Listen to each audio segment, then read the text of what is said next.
Okay, so we're going to look at upper body pushing and pulling. So that's going to cover most of our upper extremity exercises for KIN 214.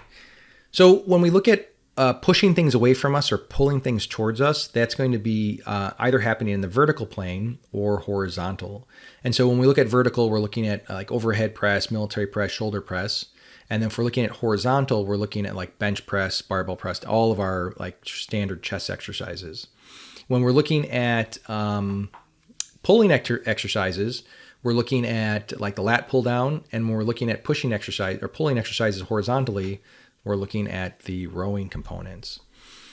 So the one thing we want to think about when we're doing any kind of pressing activities, particularly overhead or overface, are the 5 points of contact, which is the back of the head, the shoulders, the pelvis, and the 2 feet.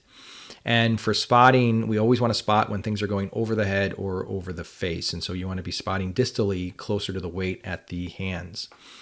The things that we're going to look at for cueing or coaching opportunities are going to be the grip, the wrist position, the tracking of the elbow, stability through the spine, and really the most important aspect of the movement and position of the shoulder blades.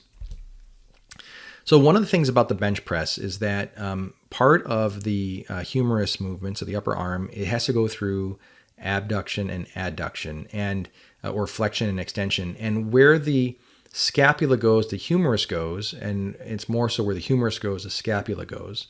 And during this movement here, when the arm's coming back, this scapula has to come back. So if you've ever pinched your shoulder blades back together like you're seeing here, this is normal movement in the bottom position of a push-up.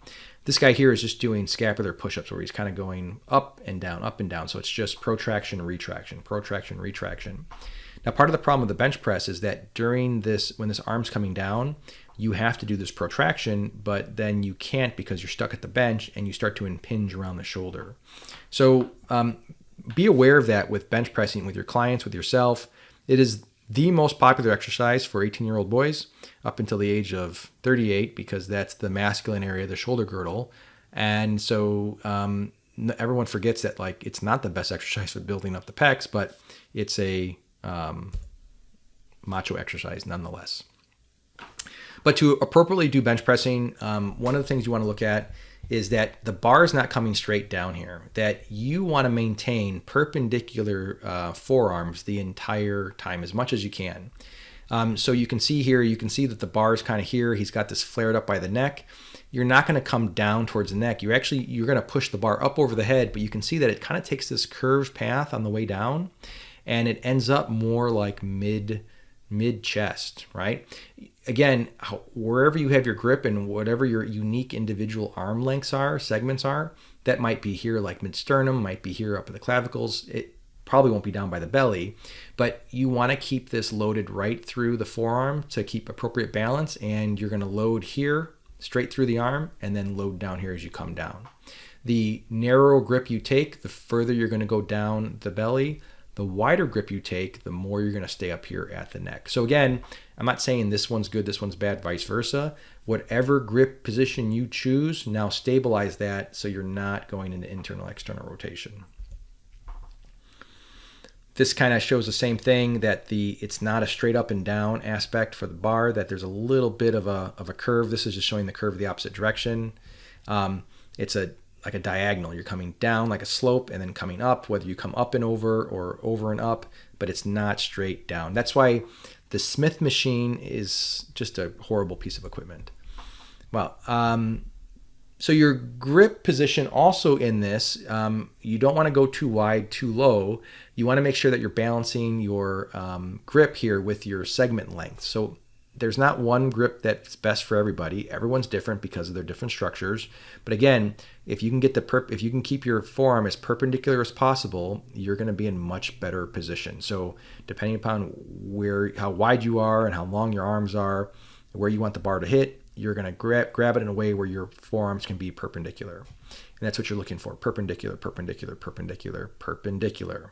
Straight up and down. Forearms are always perpendicular. And that's true whether you're barbell bench pressing, dumbbell pressing, or overhead press. So again, you can see it again, this aspect here, this perpendicular relationship to the bar. Too far in, too far out, just right. And so that means here that I have said many times that we look at planes of motion that no one's really going to choose the frontal plane or the transverse plane or the sagittal plane, that you're going to have some angle in between.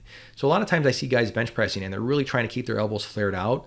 You are supposed to allow a little bit of translation. You can see that when you look from the side, there's the shoulder, there's the elbow. He's not in perfect alignment here. There's the shoulder, there's the elbow. Elbows are going to come forward a little bit. Here again is the path of the bar. The bar is coming down towards the chest and then back overhead. Down towards the chest, back up over. So it's not an up and down motion. You kind of see the path here. You come down and you go up. And some people are going to go out for, you can kind of see there's a different paths that are there. There's no right way. I mean, I'm sure there's a powerlifting coach out there that will have an opinion on it. But again, everyone's physiology is unique. So that's it for pressing activity. It's pretty straightforward. Keep the forearms perpendicular. Okay, pulling exercises. Again, I kind of talked about this already. Vertical, so you got your pull-up, chin-up, lat pull-down, and then you have your horizontal, any of your rowing exercises. Where the forearm, where the humerus goes, the scapula follows. And that's true for pushing exercises. It's also true for pulling exercises. So when your arms go up, your scapula go up and over. And when your arms come down, your scapula comes down and in. So people that are always trying to control this or modify this, and I'm going to keep my shoulders pinched the entire time, that's not the way the body works. When your arms go up, your shoulders go up. When your arms come back and down, your shoulders come back and down. So when the arms go forward, you're going to protract. When your arms come back, you're going to retract. So this is the scapular movement. Again, where the humerus goes, the scapula follows. It's trying to make congruency and keep everything stable there between the head of the humerus and the glenoid fossa. When we pull from, with any kind of pulling exercises, we want to pull from our elbows and not from our hands. You'll see this is an exaggerated photo here, but when you pull down, you want to make sure that you're, when we were doing the barbell or dumbbell press, we were making sure that the forearms were perpendicular with gravity, with the line of force. When we're doing pull downs, we also want to do the same thing, but the line of force isn't straight down. The line of force is the cable. You want to make sure at all times that your forearms are in the same line of the cable.